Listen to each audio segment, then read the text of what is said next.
I didn't name them. If they could talk, what voices would you imagine they'd have? Well, can you give us an impression what you think they sound like? No. I never really decided for them. I want to hear about the your model making. What projects have you done recently? Oh, mine? Yeah. Okay, I guess the main one that's like the big thing that we just kind of finished was the Jim Henson Creature Show Challenge, where basically I was very lucky. There were thousands of people that applied in America to be on this TV show, and I was lucky enough to get into the top 10. And I'm just doing this for people that haven't seen the show clearly, but yeah, it was this amazing experience where I got to work at the Henson Creature Shop. And just make these cool kind of crazy creatures each week. And if there's more questions on that, that would be a good one maybe. But right now, I'm trying to focus a bit more on puppets rather than costumes. I am doing a couple of costumes because I always say I'm not going to do them, then I do them. I just finished a lovely an orange kind of muppety looking puppet with blue hair, and he's like a 50s rocker.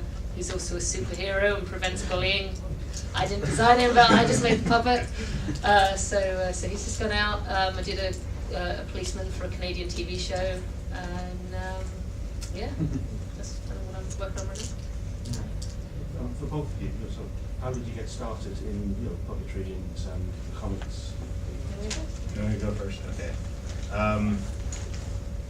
I just started doing it, I guess. It's in the business side. It's like, how did you start doing comics? You just start putting them on the internet. That's basically what I did. It's like how I got into cartooning in general. Well, this is always experience. It always sounds really kind of stupid and weird, but I learned to read from Garfield comic books. I was reading way before anybody expected me that I should. I remember being able to read them at 4 years old at least.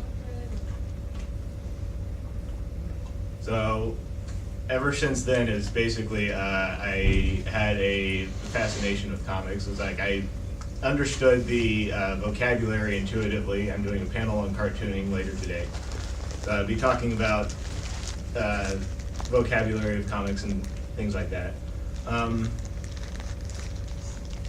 But yeah, my main inspirations for getting into cartooning were that from an early age, and especially the comics Bloom County and Calvin and Hobbes.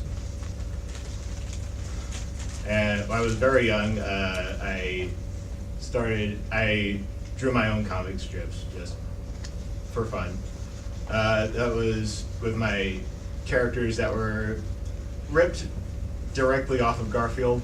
That was Bino. I put him in the House Pets comic. And his brothers, Fido, Joey. And basically that was all of them. They were in that comic. I made a bunch of stupid stuff for them. I decided to put him in the comic, make him an antagonist. So yeah, it's like I've been doing cartooning for basically ever. I guess for me, I was 15 years old, and obviously growing up in England, I don't know, I've been gone from the country 10 years now, but back when I was 15, we never really did Halloween, and I was always jealous of all the American kids and how they got to do the Halloween thing. So I got together with a friend of mine, and we decided we wanted to do werewolves for Halloween, even though there was nobody that sold the masks. So we just we went to the library and we got some books out on how to do it, and we got some clay, some plaster, and some latex, and we just kind of sat in his shed and we made these pretty damn good, I think, for 15-year-olds werewolf masks. And that was it. Like, as soon as I'd made like one werewolf mask, like I was bitten. So I just so yeah, I just continued making it, and I did end up going to university for special effects, but I was pretty much self-taught before that. I literally just, like, any books I could find, any new materials, 2-part expanding foam, all this kind of stuff. Like, I'd just get hold of it and just experiment, and I just kind of kept going, and that's kind of how I got into it. werewolves. Well, apart from the stuff that you do for the fur community, what other sort of interests and hobbies do you both have? Interesting hobbies. Yeah, you go first. Anything about it? Well, I'm really lucky now in that, I mean, I don't, get me wrong, I love England to bits, but I moved to California and I live in a redwood forest. So there's some really cool things I can do around that way. There's all the kind of the hiking in the redwoods. There's this beautiful river at the end of my road. So in the summertime you can just go kind of floating down the river to the next brewery, which is really cool. You can kind of go canoeing. There's kind of lots of stuff on the coast. I don't do any of the kind of crazy extreme sports, but I love nature and wilderness and hiking. I love being able to kind of go into the forest and just trying to get pictures of animals to use as reference and stuff for that. So I guess, yeah, my hobby's taking my dog for a walk. That's kind of a big one. But yeah, just kind of hanging out in nature and getting involved. The question's kind of hard for me because I took the advice, love what you do and you'll never have to work a day in your life to heart. It is a lie, of course, is that you do have to work. But I've basically turned my hobby into my job now. So it's everything else that I do is. I could explain that I went to college. When I went to college, I got a degree in English and with a minor in classical studies. So I have a lot of varied interests, but they're all very, very boring. Because classical studies, I can read Latin if I have 20 minutes and a dictionary. So.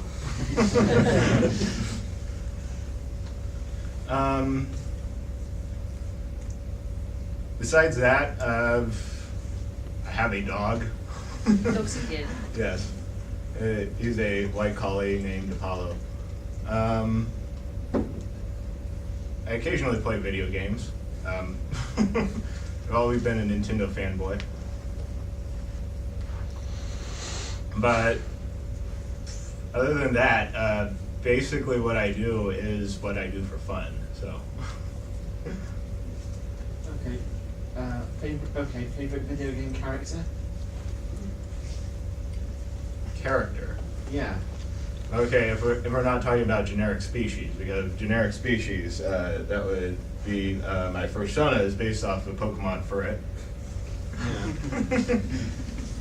But I guess, next up would be Yoshi. Okay. Well, I'm a massive Star Fox fan. So Yes. Fox Cloud, obviously. I like Star Fox. I can never play the games very well. They're very hard. Yes. Yeah. But Alexis, when you're building your puppets, what sort of things influence the design of each puppet? It sometimes depends how much freedom the client gives me. Obviously, if they give me like strict kind of worksheets as to how they look, that's pretty much all my influence. I like it when I get a little bit more free reign. Sometimes I do something, I guess I call it like making the puppet build itself, where I just don't really, I mean, I know I'm making a dog or something, but I don't really, maybe it will have perky ears, maybe, but I don't really know what it's going to be. And I just start making it, and as you go, like, depending on if you're sculpting or even if you're kind of foam fabricating, you'll do something and it might be a bit of a mistake, and you'll be like, that's kind of cool, and you'll just kind of leave it, and you'll do it, and then the thing kind of grows into its own entity. So I didn't really know. I mean, I know the basics. I know what fur I'm going to use. I know that it's going to be a dog. I know something, but then everything else just kind of comes together, and you can have like such a huge variance by just kind of letting it do its thing. I draw like that sometimes. Yeah, it's cool, isn't it? It's like, yeah, you sort of have to be like an expert at what you're doing before things just happen correctly. Yeah. Yeah, when you put the eye around the back of the head, you're Like, oh, get in the back first. Hi. One for Rick. Did you originally intend House Pets to become this epic storyline with complex demigods and everything? Because when it started, of course, it was a bit more just just the comedy I and had then absolutely overtime no it? idea what direction I was going to go when I started.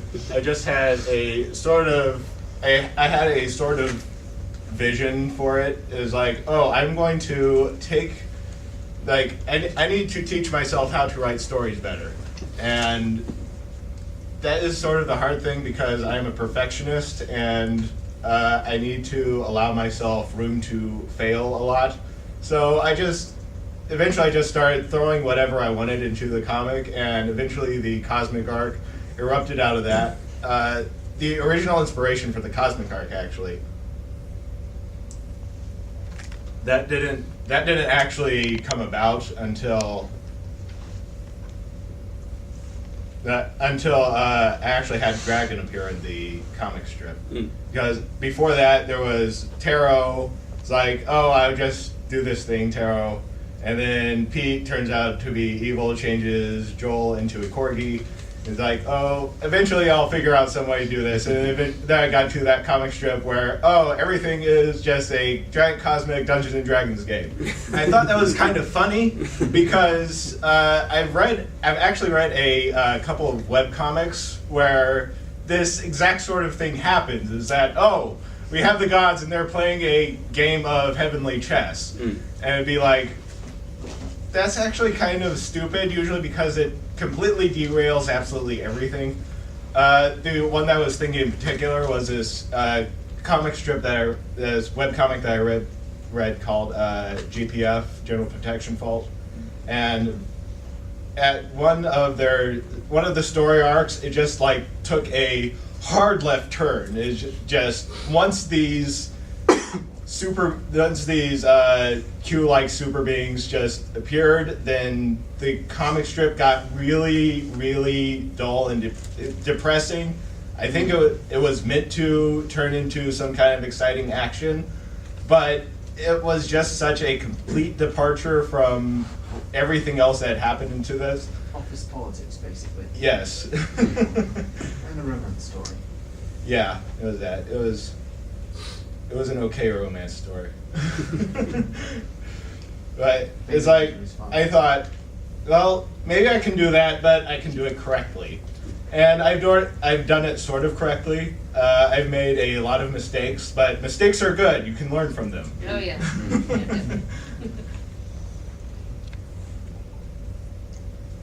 Yeah, this question also for Rick.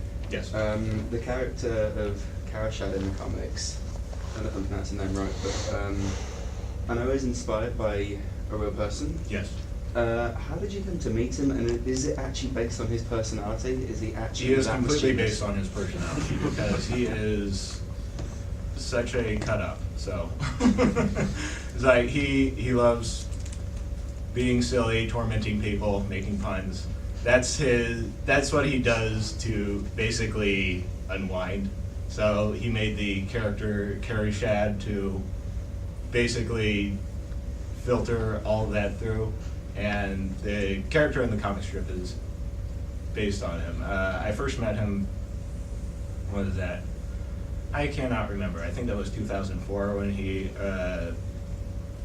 found me on DeviantArt or For Affinity, one of those. And he commissioned me, and we just started talking, became friends. That was basically how I got to meet him.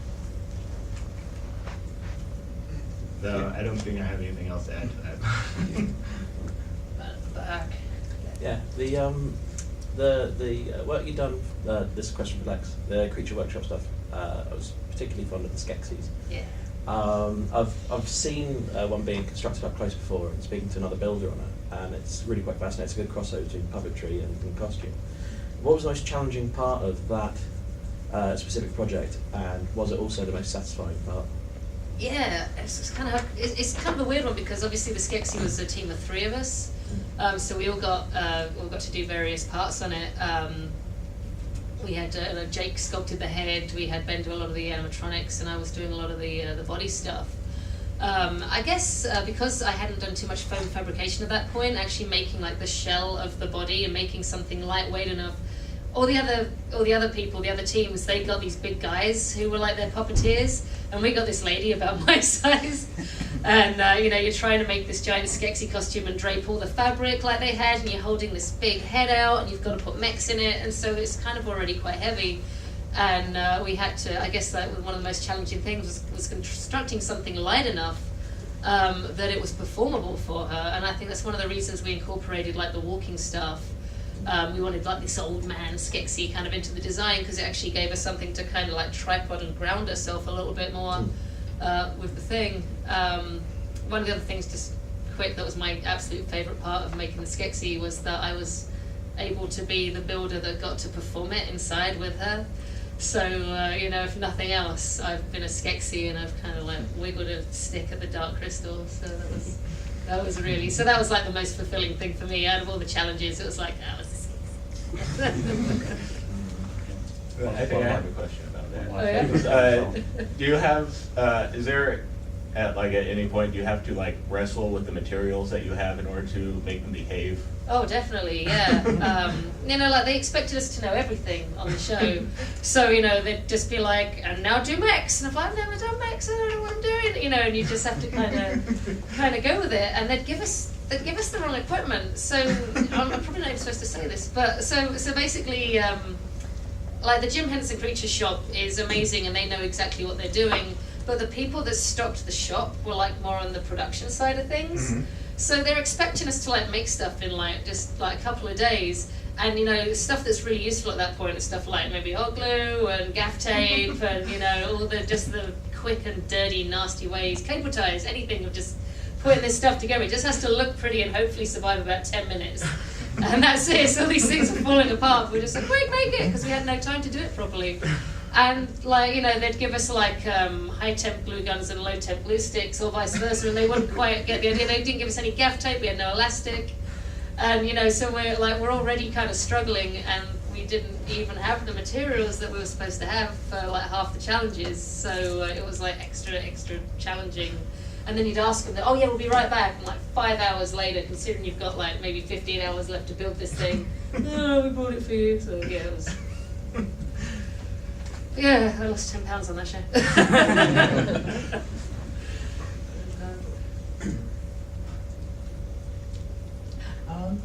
Do you have any dream projects that you'd love to do? Is that to both? Well, yes, both. You, me? Dream projects. I started working on more of them ever since I got my Patreon set up. That's been able to fund me doing other comic projects that I wanted to do. So yeah, I'm starting on that. But what's harder is the projects that I've been working on for years are writing novels. Those are very, very, very hard to do. I don't understand the people who just say, oh, I'm going to write a novel. They sit down and they write and then they're done. It's like, I completed National Novel Writing Month 3 times. Wow, and I technically have a novel from each of those, but they're not anywhere near publish worthy. I still have to keep practicing and improving.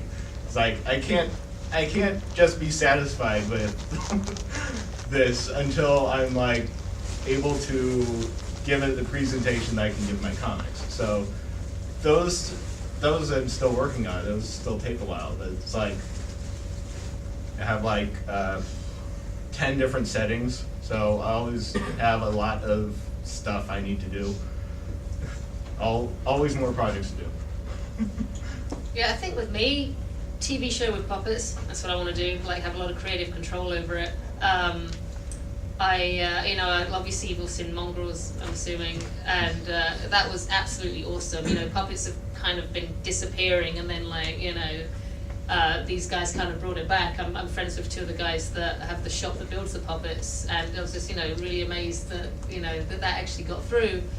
And I've been, I guess there's a lot of British puppeteers that have ended up in America, kind of guys that are in their 50s that I'm really good friends with. So we've got a really good friend called Robin Stevens, who, I don't know if people remember Pob. Like, he was Pob. He was also Jim from Rosie and Jim. He was one of the kids from Tots TV. He was like, you know, all these kind of puppets. from my childhood. Actually, this trip out, I was really excited. I got to meet Ronnie LaDrew, who was Zippy from Rainbow, and he was also City and Sweep in some of the later stuff with the son of the original guy, kind of the 80s stuff. So I know all these really cool kind of British kids TV puppeteers, and I don't know whether it would be like a kids TV show or an adult TV show.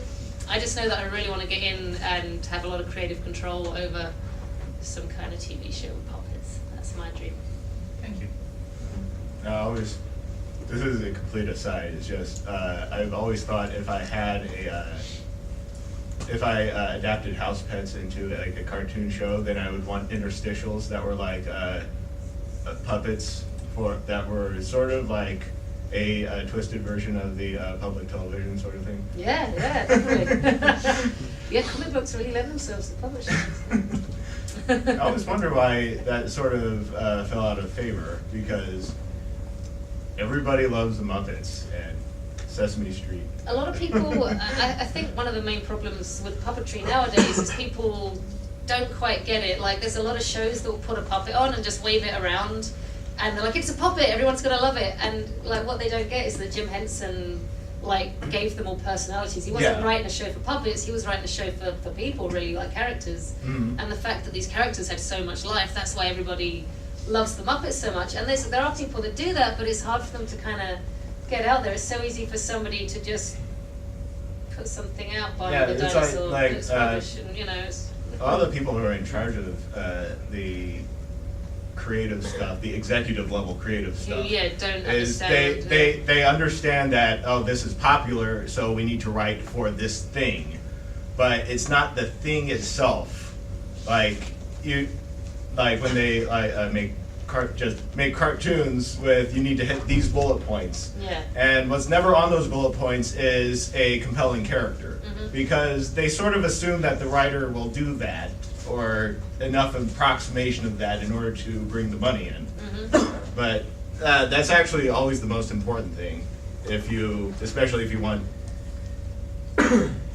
if you actually want people to stand up and take notice and not just say, oh, it's just another one of these things. Because if it doesn't have any personality, then it's just another one. I mean, in America especially, they're frightened of anything new. I mean, that's why they like to remake movies or make a second one, even though they know it's not going to be as popular as the first, because they know it's going to have a fan base already and make some money, and it's hard to... It's always a problem with America, is that there's so much money that the very, very top level executives have a ton of inertia when it comes to anything. It's like, there's too much money at risk. We cannot take any risks whatsoever. Yeah. And they end up losing money doing that, because you kind of have to take risks. But they can't, because there's too much money, but you have to take risks. But yeah, it goes like that. Damn America, why am I living there? So this gentleman on the front. For Alexis, just curious, have you seen any of Gerry Anderson's work? And if you have, do you have an opinion on it? Oh, the old marionette Thunderbird kind of stuff? Yeah, since he worked with puppets a lot. Yeah, he was one of the forerunners. Actually, before Jim Henson came out with the Muppets, it was all marionettes. Like, all like the big, important, impressive puppetry was all marionettes. I absolutely love Gerry Anderson's work. Like, he was, like, the stuff that he came up with, you can't even believe for that era. I'm a really big fan of Fireball XL5, I love Stingray. I really liked Terrorhawks because it was just really creepy and disturbing, even though it didn't quite have the the plot of the earlier stuff. But yeah, I mean, I don't even know how to say it. He was just amazing. People all over the world kind of know of his work, and there's been a lot of parodies made from there. But I think, marionettes are a really amazing, viable form of puppetry. I don't really do them much myself because I've never really been trained in them. But yeah, I absolutely love his work. Okay then. Sorry, I keep on. Oh. What about Starfleet, which was the Japanese version of Gerry Anderson's stuff? I didn't see it, I'm afraid. See it? I think you'd be interested. But it's. I only saw that video, that music video that was made. Cool. Yeah. Yeah. Yeah. We've got we've got to pour at the back after you. Yeah. A question to both the judges. What will we be expecting to see from your works over the next 5 years? Ooh, what are we gonna do? I'm doing more comics. I'm really hoping that I can get a novel written. I've almost gotten my outline process figured out. From doing comics so much, I can actually transfer it over into prose writing. But the problem is that I drill down really far. So my first draft is it's like a script, just because that's easy for me to work with. And I also have a problem with, in order to write anything, I need to have the entire thing in my head at the same time. So I have the overall idea, I have groups of scenes in my head, then I have each individual, for comics, each individual comic. I have to figure out what the cadence is. That's just the thing that I say. The cadence is just the thing that I say. It's the setup to the punchline for comics. So it's I have to do all of that at the same time. So when I'm going to write a novel, I have a lot more stuff than I have in any arc of House Pets. So hopefully I actually have a full-length novel within the next 5 years. Hopefully by next year I'll have one done. I'm also doing more comics. After I finish the first issue of A&H Club, I also have an idea for a not short, at least 40 pages, comic that's set in my biker universe with my biker girls. That would be another long form comic. After that, I usually just pick up whatever projects that I have lying around whenever I decide that I am not stressed enough. So I was hey, I have sort of this slot open. I finished this project, so now I need to fill it with 3 or 4 more. But yeah, I have all those sorts of things coming. I'm hopefully going to be. Well, we've made some connections with the Creature Shop now, so there's rumors that a new Farscape movie's coming out. So not sure what's going to happen with that, but we've started kind of getting into negotiations with some of the people at the Creature Shop to see if we can get some of the contestants from the show kind of working, actual paid money on that show. Other than that, I'm trying to expand the range of what I do. I'm trying to downplay costumes a little bit, a lot more with puppets, working on mechs, trying to get things that are kind of moving and blinking now. And plushies, I really, I've done this one. I've got 3 or 4 more designs in the works back at my place, and it's just kind of, I've got 2 that are kind of partly in production as well for my own puppet line. So I'm trying to, just kind of expand on that. I mean, it was lovely working with Folk Manis, but at the end of the day, they kind of make most of the money on it. So I thought it was time that I kind of, had a go at it myself. And, so fingers crossed there'll be some puppets or plushies coming out in the future. We'll be doing the session specifically on puppetry later, won't you? So, gentlemen first. Hello. Sorry. For both of you, Rick was saying how he's a bit of a perfectionist. I get that too a lot. I tend to get a bit frustrated when the things that I'm doing just don't go the way I'm hoping for them to go. And my list of unfinished creative projects is quite depressing. So I was just wondering, how do you keep yourself from becoming too fidgety and too tweaking with your creationism, and how do you keep yourself motivated when it's starting to flag in any projects that you're going on? I mean, I guess for me, working on the Creature Show was a really big deal because I'm such a perfectionist and we weren't allowed to do that. Yes. And it was great working in teams because I'd have somebody else no, stop doing that, work on the next thing. But with me, I'm very creative. I have to be doing something all the time. And to stop getting too finicky about it. I mean, it does make you crazy, but it makes me slightly less crazy doing that. So at least if I hit a wall with one of the projects, I'll just jump straight onto the next one, and especially if they're similar, 2 costumes, 3 puppets, even if they're kind of slightly different, different designs, at least I can be jumping between them, and I've got something to kind of, keep me interested, keep my mind going. But it is hard being kind of self-employed and, you know, having to motivate yourself. I mean, you have to get up every day and do stuff, and it'd be so easy to just go around the pub and float down the river and just be done with it. But you're like, no, and you're in the studio all day, and, you know, yeah, I think multiple projects for me. I actually do the same thing, but I sort of explained that as I usually have several projects running at the same time. So right now I have house pets, which I have I'm doing a lot of every week. I also have A&H Club, and I'm also doing writing when I can. So that's 3 projects. Every time I need to take a break on a project because it's becoming overwhelming, or it's like, I just can't work on this anymore. There's just too much stress. It's like, okay, I can go over to a different one. So that's especially what I especially need that for writing, because I get very wound up with my writing. It's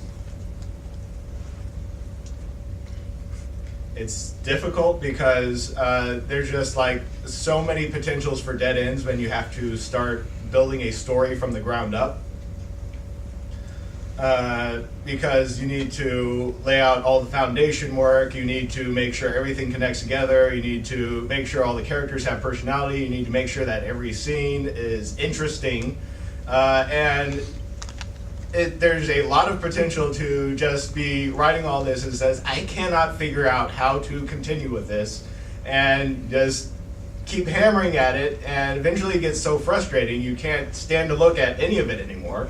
So that's why there's another project like there. It's like, okay, I am going to put this away for at least a week, and I'm going to go back to doing the stuff that I'm more comfortable with. Hard to say. But with perfectionism in general, the way that I was able to do it with house pets, because I started out by telling myself, this is mostly for practice. And it still is. Because at least if I can tell myself it's for practice, then I don't have to put 100% into every strip. I just like, you know, guys, I just do this in my free time. You don't have to criticize it so much. Well, it's not my free time anymore. But that is basically at least 25, 30 hours a week now. I do some crazy weeks too, and I try and have some less crazy weeks to stay sane. The question for Rick was when starting out a fresh comic, or even when starting drawing comics right at the beginning, if you've got your story and script written out, how do you then take that step and translate it to drawing? Especially if you're not a very good artist. I think there's a panel on writing for other media, but it's like, have you drawn comics before? Or I've attempted to draw them. Some panels come out nicely, other panels are horrific. Whereas I have a panel on cartooning later today too. It's there's a lot of techniques in comics that are kind of hard to get a hold of unless you are very familiar with the vocabulary. What I personally do is that I usually have to envision the entire thing in my head before I start. I'm a head person. I don't like doing thumbnails unless I absolutely have to. If it's complex enough, I have to do thumbnails, which is a little sketch, just to get a feel for how things are balanced, and that sort of thing. One of the other keys is to try not to have too much text in one panel.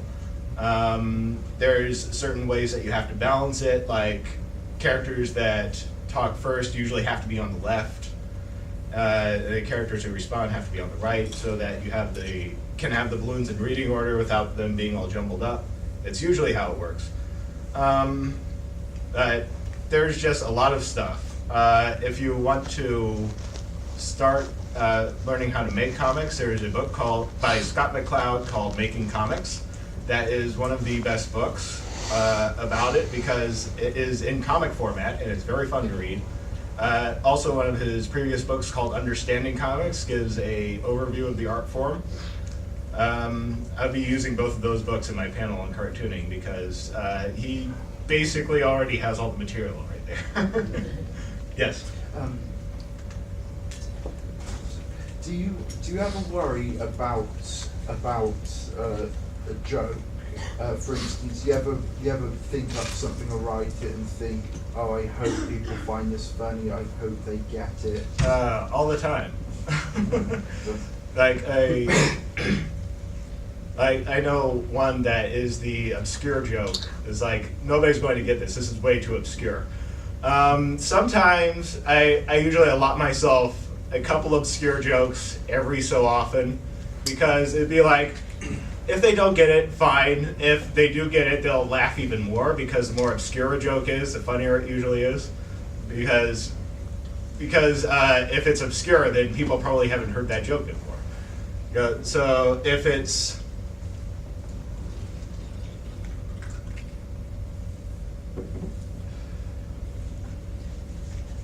a joke that's more like, I have no idea if this is actually funny, then sometimes it all depends on the setup. I've occasionally just had to hammer out making sure that everything is built up to the punchline. Because what the punchline has to be is that it has to be like a reversal of expectations. So the more that I can set up a different set of expectations in this setup for the reversal on the punchline, then I can be more confident that it will land. But one of the things about comic strips is that sometimes jokes will work even if they shouldn't, because the punchline always comes in the final panel, and people are expecting that. It would be like, ha ha ha, even if you were just explaining it to somebody, they wouldn't exactly get it. But the fact that people expect a punchline in the final panel sometimes helps a lot. Do you have any like other examples or? Well, no, it's sort of. Well, it's just, for instance, me thinking of one or two funny things to say. It's okay. I get this. I find this funny. Obviously, I get it. I'm the one who created it, but I can't. I can write down what's intended to be a joke as opposed to just a character just saying a general statement. But I can't dictate whether anyone else is actually going to find that funny or not. Oh, that sort of takes a lot of practice because you sort of have to know people in order to know what people find funny. It's also the same way with writing stories in general. Is when I started out, I have absolutely no idea if anybody's going to find any of this compelling. So I basically just have to put it out there and get feedback, even if it is going to be kind of harsh and it's going to make me feel terrible and want to curl up into a little ball in the corner of my bed for a while. And but after all that part, it'd be like I can get back up and I can try again, and I don't have to keep beating myself up. It's just your brain usually will keep working on it if it was traumatizing enough. It'd be like your brain will find solutions. I suppose I could think of a fun one for both of you to follow up on that one, which is what's the worst thing that's happened to go wrong while you've been working on something? You're like, oh no, this is terrible. I need to fix this. I've been helping. Oh yeah, I'm not sure what the worst one is, but there's a recent one. So again, it's about the show, but I don't want to keep harping on it. But so I'm on the show, and it's the episode with the animatronics, which I hadn't done before. So I was already panicking out because I didn't know what I was doing. And I finally worked it out, and I got this creature, and it wasn't quite finished. And this was the first time that they got a celebrity on. And it's this guy called Donald Faison, who was Turk from Scrubs. So he's there, and he's into, and they didn't show this on the show whatsoever. But basically, his interaction with my puppet, and then all this smoke starts billowing out of his head, and he leaps like 10 foot backwards. He's like, "Oh my God, what's going on?" And Brian Henderson's kind of sitting there very thoughtfully, and he goes, "Well, if it's the servos, you're okay. If it's the battery, they might explode. And they all look at me, and I'm like, it's all right. The battery's around the back. If it's coming out the head, it must be the servos. And yeah, so I really just like freaked out the celebrity. And they thankfully didn't show it in the final show. But the really weird thing was that before that happened, like the left and right mechs were working, but one of my blinks wasn't working. And as soon as it caught on fire or whatever the hell and smoked out, everything worked again. That was somewhat embarrassing, and thankfully it didn't end up on. Glue in the way. Yeah, I don't know what the hell happened. But yeah, luckily that didn't end up on national TV. That I almost set the celebrity on fire. That was mine. Mistakes that I make are usually entirely my own fault. So, specifically, the one I'm sure a lot of people who read my comic know about was the arc that I aborted. That was the catnip arc, because when I first started House Pets, I was not entirely sure what the full scope of it. I sort of had an idea that I wanted this is a funny animal comic, but I'm going to make it a little more adult, just so that I can poke fun at these sorts of things. And when I got around to doing the catnip part, that was late in the first year of the comic strip. The original intent of the joke was that in this world, when cats have catnip, but they roll it up like cigarettes and smoke it. That was the original thing. But my art was not very refined then. I was doing it all on a tablet, and had to do 3 times a week, so I wasn't able to do anything very complex. So it looked like that they were smoking marijuana cigarettes.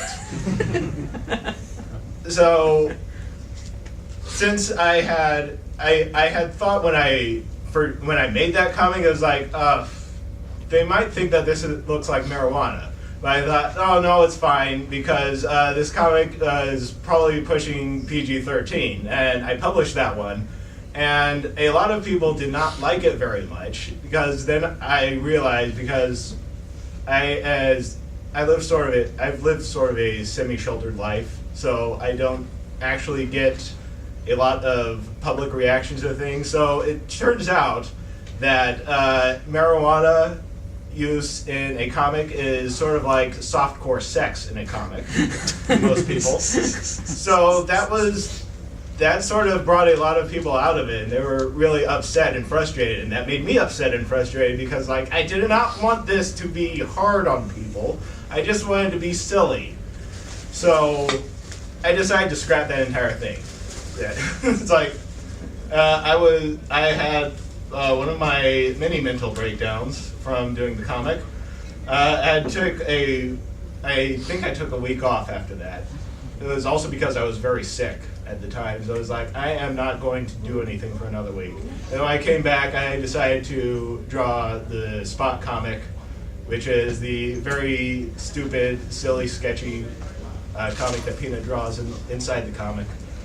And that helped a lot, but it was like, for months people were badgering me about that. It's like, you shouldn't have done that.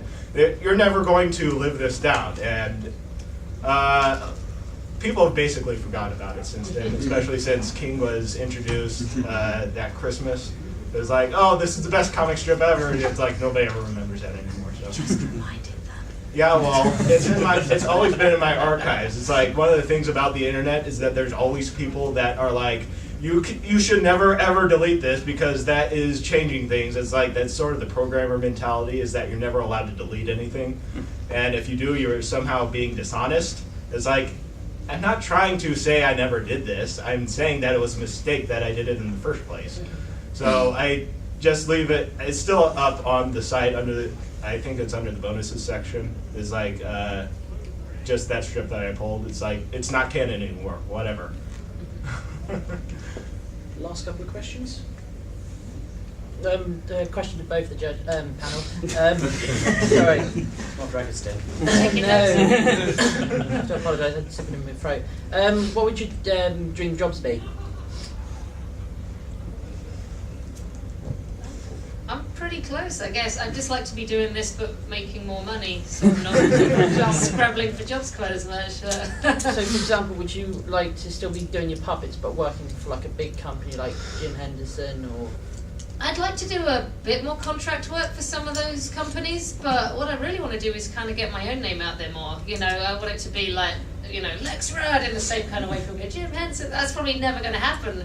But you know, I'd like it. I'd like it to be my thing. You know, I have my own style and my own kind of way of doing things, and I'd love to kind of build on what I've got. But you know, in the meantime, I'm very happy to go and work for shops. And the more you work for other people, the more you get known, and you know, the more you get out there, the more money you make right now when you know you do shop work. So.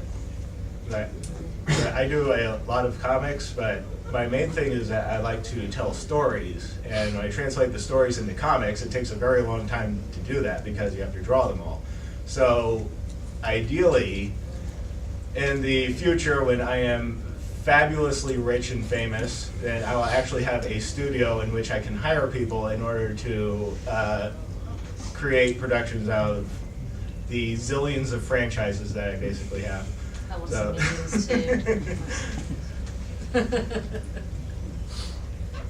Yes. Yeah. So, know that I guess both of your works appeal to people who are both in and out of fandom. I mean, I know, taking Aspects as an example, many people who wouldn't consider themselves furries at all, but who just love that comic strip.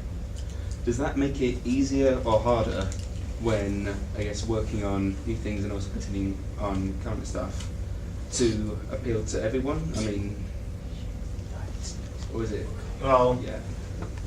for me, it's sort of one of the reasons that I started making the long form comic A&H Club was because I wanted to do something that was more fandom centric, because I like that sort of thing. It's like, I understand that this comic is probably not going to appeal to people that are outside the furry fandom, but it's the sort of thing I enjoy, so I want to do this. But with House Pets, it was always intended to be the sort of thing that my parents could read. So, and they do.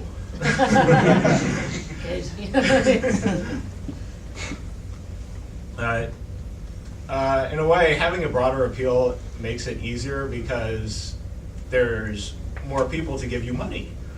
And especially in the furry fandom, it's like there's always people throwing money at you because they're completely starved for more long-form narrative sort of things, because there's not nearly enough people working in that for the demand. So it's always, so especially with House Pets, it's like I have the furry side that's giving me a lot of money, I have the non-furry side that's giving me a lot of exposure, views, that sort of thing. So I think in a way that's easier. Especially since if I have to explain to somebody what the point of the thing that I'm making is, it's a lot easier that I don't have to explain what furry is first before I introduce them to House Pets. Yeah, I guess for me, like, I will just, you know, with each individual job, I will just do it to the brief. So, you know, sometimes it's going to be more realistic, sometimes it's going to be more toony. I know I definitely go more toony on my puppets than I do with my creature costumes usually.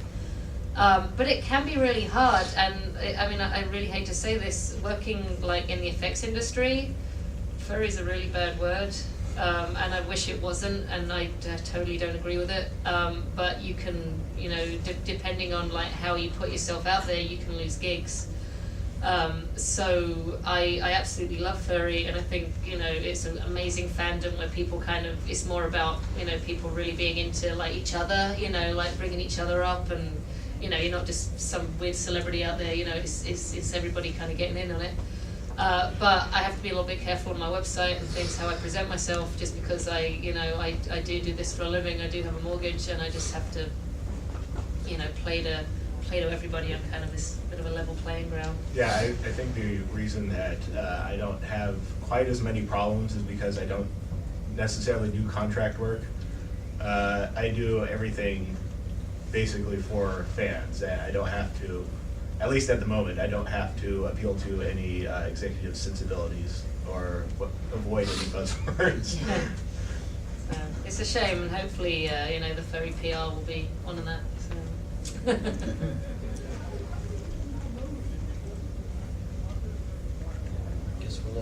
No more questions? You have one? Yeah, when it comes to nose, spots or stripes? Spots. Definitely. Definitely hardcore no.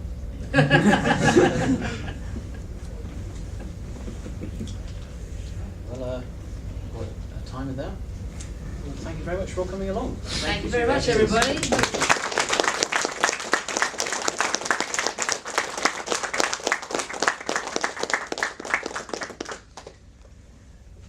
Big go.